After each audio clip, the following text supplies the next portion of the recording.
Nous sommes dans la nuit de mercredi à jeudi. À 3h30 du matin, le son des tirs résonne à nouveau dans la rue. Mais cette fois-ci, ce n'est pas un acte isolé. C'est déjà la 3e fusillade en moins de 24 heures. Les habitants de Derlecht, terrorisés, se réveillent en sursaut. Une personne est blessée à la jambe, mais heureusement, ses jours ne sont plus en danger. Cependant, cette violence frappe plus fort que jamais. Des kalachnikovs en pleine rue, des suspects cagoulés, fuyant à toute vitesse vers le métro. Le scénario d'un film d'action, mais cette fois-ci, c'est bien la réalité. La police est sur les dents. Une opération de grande envergure est lancée, mais les tireurs sont introuvables.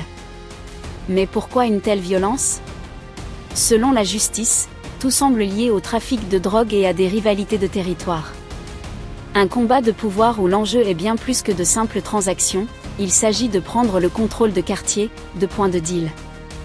Des vidéos de surveillance montrent des mouvements suspects, des gestes d'intimidation, des représailles en pleine rue. Et le pire dans tout ça ? Un impact de balles retrouvé dans la chambre d'un enfant. Oui, dans la chambre d'un enfant. Un détail glaçant, qui nous rappelle que cette guerre de territoire, souvent invisible, touche malheureusement les innocents, ceux qui n'ont rien à voir avec ces conflits. 3 fusillades en moins de 24 heures. La peur s'est installée à Bruxelles. Mais que faire face à cette violence de plus en plus fréquente ? Peut-on vraiment stopper ces guerres de territoire ou sommes-nous condamnés à les voir se multiplier ?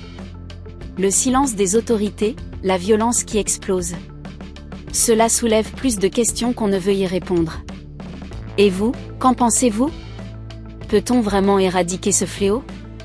Laissez-nous votre avis en commentaire, partagez cette vidéo avec vos proches pour les alerter et abonnez-vous à notre chaîne pour suivre d'autres faits divers qui, parfois, nous font oublier que nous vivons dans une époque de plus en plus violente. Alors, qu'est-ce que vous en pensez ? Partagez cette vidéo et abonnez-vous pour ne rien manquer de l'actualité la plus surprenante. Et surtout, laissez-nous vos commentaires. Peut-on vraiment stopper cette violence ou sommes-nous tous impuissants face à la montée de la guerre des drogues ? À bientôt, et prenez soin de vous. Ces fusillades vous rappellent-elles des problèmes que l'on voit dans d'autres grandes villes ? Peut-on encore espérer voir un jour une ville où la violence sera un mauvais souvenir ? À méditer.